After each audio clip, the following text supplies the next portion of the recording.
कंबर वेझो पुलिस बिन कार्रवाइन में इश्तिहारी ॾोहारी समेत ॿिनि जवाबदारनि खे ज़ख़्मी हालत में गिरफ़्तार करण जी दावा कई आहे।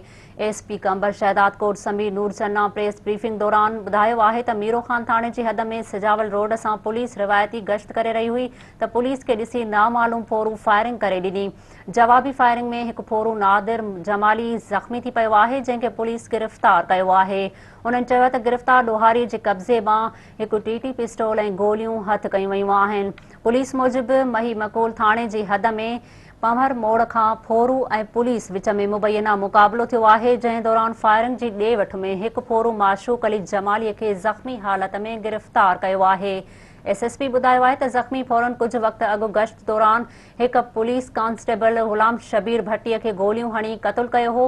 मथनि मुख़्तलिफ़ थाणनि ते फोरुनि, चोरियुनि ऐं क़त्ल जूं FIRs दाख़िल थियल आहिनि।